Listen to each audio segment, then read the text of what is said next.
Je vais vous expliquer en peu de mots les deux principes sur lesquels j'ai basé ma méthode d'autosuggestion consciente. Le premier est celui-ci. Toute idée que nous avons dans l'esprit devient une réalité dans le domaine de la possibilité. Si par exemple nous avons une jambe coupée et que nous nous imaginons qu'elle va repousser, naturellement elle ne repoussera pas, parce que cela est impossible.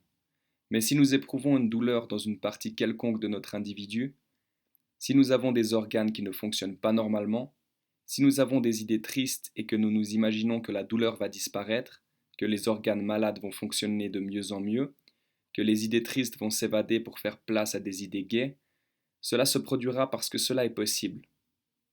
L'idée de sommeil crée le sommeil. L'idée d'insomnie crée l'insomnie. L'idée de crise d'asthme crée la crise d'asthme. L'idée de crise nerveuse crée la crise nerveuse. L'idée de migraine, pour les jours auxquels on est invité à dîner chez telle ou telle personne, crée la migraine au jour fixé. Chose plus étonnante, il y a des gens qui sont aveugles, sourds ou paralysés simplement parce qu'ils pensent qu'ils le sont. La conclusion que nous pouvons tirer de ce premier principe est celui-ci.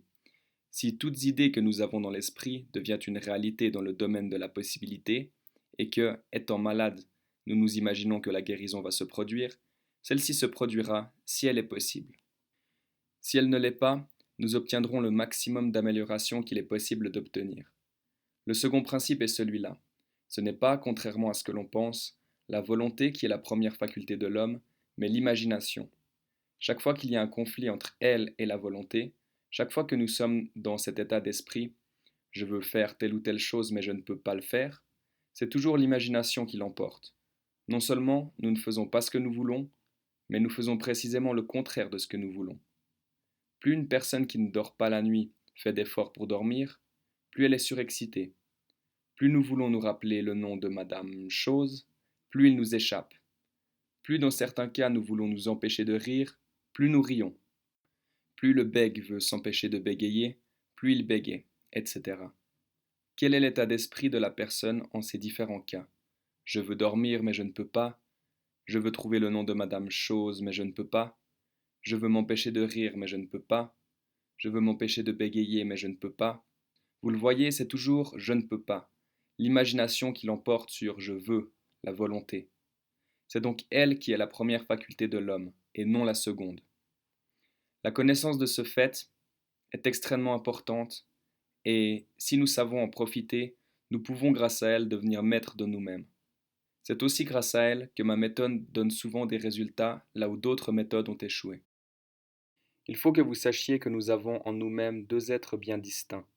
L'être conscient et volontaire, que nous connaissons, et que nous croyons être celui qui nous conduit. Derrière celui-ci, il y en a un second, l'être inconscient ou subconscient ou imaginatif.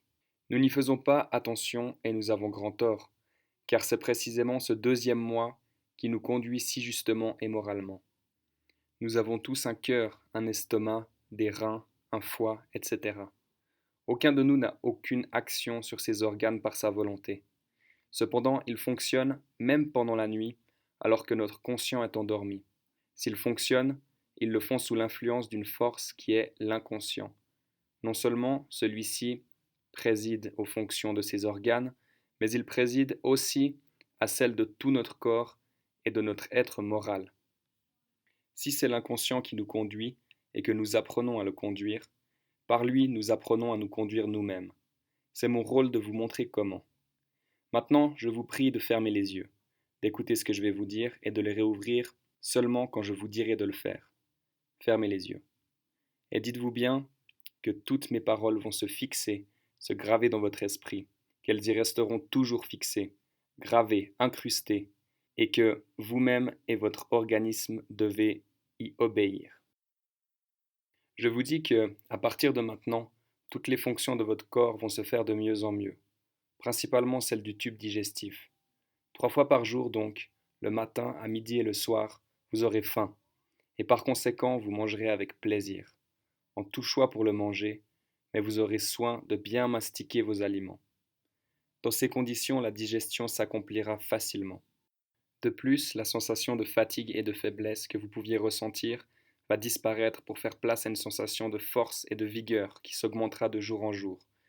De sorte que, si vous êtes un peu anémique, votre anémie, elle aussi, va disparaître, en entraînant avec elle tout le cortège d'ennui qu'elle traîne toujours à sa suite. Ce soir, demain soir et tous les autres soirs, aussitôt que vous désirez vous endormir, vous vous endormirez, et jusqu'au lendemain matin, jusqu'à l'heure que vous vous aurez fixée vous-même pour votre réveil, vous dormirez d'un sommeil profond, calme, tranquille, exempt de cauchemars, au sortir duquel vous vous sentirez tout à fait frais, tout à fait dispos. De plus, la digestion, l'assimilation et le sommeil s'effectuant normalement, si vous avez un peu de nervosité, celle-ci va diminuer peu à peu, pour faire place à une sensation de calme, de très grand calme, qui vous rendra progressivement maître de vous-même, aussi bien au point de vue physique qu'au point de vue moral. Enfin et surtout, si jusqu'à présent vous avez éprouvé vis-à-vis de vous-même une certaine défiance, je vous dis que, à partir de maintenant, cette défiance va diminuer graduellement, pour faire place au contraire à une sensation de confiance en vous-même, qui vous rendra capable de faire non seulement bien, mais même très bien, toutes les choses que vous désirez faire, à la condition, toutefois, qu'elles soient raisonnables. Donc, chaque fois que vous désirez faire une chose raisonnable, une chose qu'il est de votre devoir de faire, partez toujours de ce principe que cette chose est facile, du moment qu'elle est possible, et dans ces conditions, cette chose vous devient facile, alors même qu'elle serait impossible pour d'autres si vous l'aviez considérée comme telle.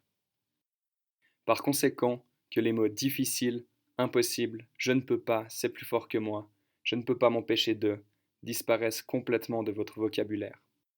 Ces mots-là ne sont pas français, vous m'entendez? Ces mots-là ne sont pas français, je vous le répète. Ce qui est français est c'est facile et je peux. Avec ces paroles, on accomplit des prodiges. À ceux qui ressentent une douleur dans une partie quelconque du corps, dans le pied, le genou, le dos, le côté, n'importe où, je dis que, à partir de maintenant, la cause de cette douleur, qu'on l'appelle arthrite ou qu'on lui donne tout autre nom, va diminuer et disparaître peu à peu dans le domaine de la possibilité. Et naturellement, la cause disparaissant, les effets qu'elle détermine vont disparaître dans la même proportion. Et à chaque fois que cette douleur reparaîtra, vous la ferez disparaître immédiatement en employant le procédé suivant.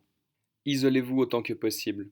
Asseyez-vous, fermez les yeux, et passant légèrement la main sur le front s'il s'agit de quelque chose de moral, ou sur la partie douloureuse s'il s'agit de quelque chose de physique, répétez rapidement avec les lèvres les mots ça passe, ça passe, ça passe, ça passe, ça passe, ça passe, ça passe, ça passe, aussi rapidement que possible, au risque de bafouiller, ce qui n'aurait aucune importance.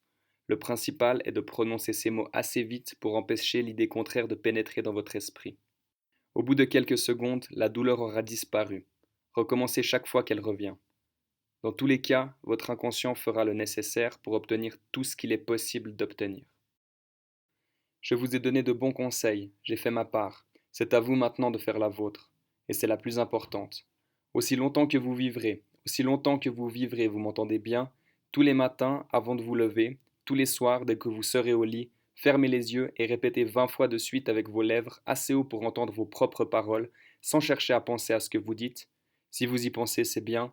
Si vous n'y pensez pas, c'est encore bien.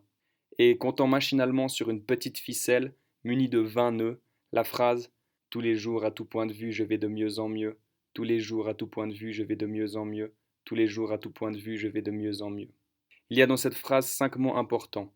Ce sont les mots à tout point de vue.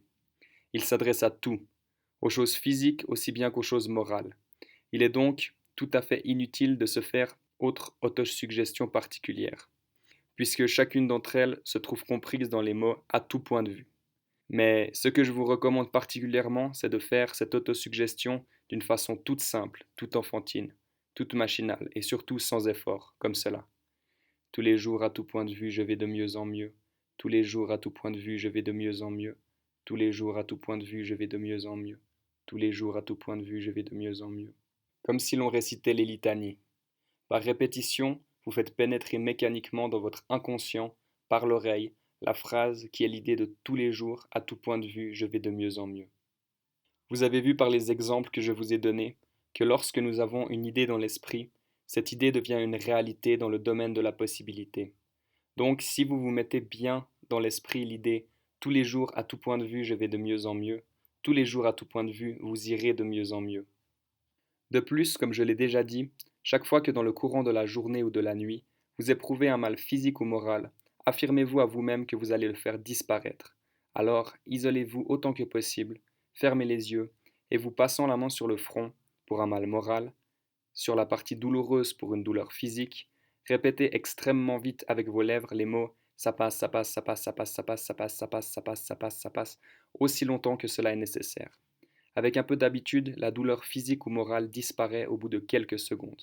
Recommencez aussi souvent qu'il le faudra.